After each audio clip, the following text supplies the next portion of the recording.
As for the Taliban, they have intensified their repression of women. They have been forced to wear a burqa, not go to work or school or colleges or the cricket field. Young girls are being sold as Taliban brides and babies are being bought to be raised as sex slaves. The Taliban have abolished the Ministry of Women's Affairs and replaced it with the repressive Ministry of Vice and Virtue. Today, it is extremely difficult for an Afghan woman to access health care or for a woman-headed household to receive aid. You know all of this, at least I hope you do. The Taliban is trying to erase women from the society, hide them behind burqas, lock them up between four walls. Now, what if I told you that the world is helping the Taliban in this design? You may ask how, and I will tell you how. One, the world is not doing very much to help Afghan women. And two, countries are normalizing this erasure of women. And I will show you how. The Taliban, as you know, took control of Afghanistan on the 15th of August. That's when it seized Kabul. It's been 2 months. And in these 2 months, delegations from several countries and aid groups have met the Taliban. Some to help rebuild Afghanistan, some to profit from the crisis, whatever their motives. They've met the Taliban. Chinese Foreign Minister Wang Yi, for example, he met the Taliban on the 26th of October.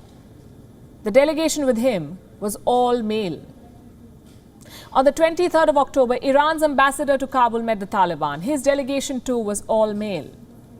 On the 20th of October, a Russian delegation met the Taliban. It was all male. On the 17th, a delegation from Turkey met the Taliban. This is what the room looked like, more men. On the same day, a team from Kazakhstan met the Taliban. Well, here's a photo. 14 men, no women. Do you notice the trend? Countries are sending all male delegations to meet the Taliban. There are no women in discussion rooms. There are no women negotiating with the Taliban. No women talking policy to the terror group turned policy maker. The Taliban have conveniently left out women from their government and their discussion tables. And instead of pulling them up, other countries seem to be following suit. They're excluding women from policy decisions concerning the Taliban. Every country is following this trend. Qatar, Uzbekistan. On the 30th of September, the Taliban hosted a dinner for foreign ambassadors in Kabul. Most countries attended without female colleagues. Why is this happening? Why are countries normalizing this erasure of women? Humanitarian aid groups are also party to this. The International Committee of the Red Cross, for example, or the UN Children's Agency, or Doctors Without Borders, they all met the Taliban in the past few weeks. They clicked photos with its leaders. But in the frame were all men. Take a look at the UNDP delegation. Again, why? The Taliban never refused to meet women or interact with them. We have video evidence of the Taliban giving an interview to one woman journalist and taking questions from another. So what explains this aversion to include women in delegations? This question was in fact put to some aid agencies.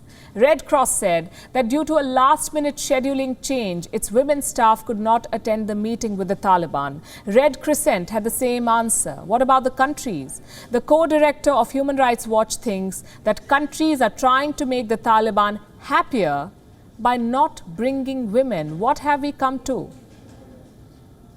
I think sometimes they might think, oh, well, this will make the Taliban happier, this will make the Taliban more comfortable, and, you know, we've got a very important issue that we're trying to, you know, negotiate and reach agreement on with the Taliban today, so let's not make things any more difficult by bringing women with us. Not bringing women also equals to not bringing up women's issues, unless we're expecting men to do that job for us and do it better than women.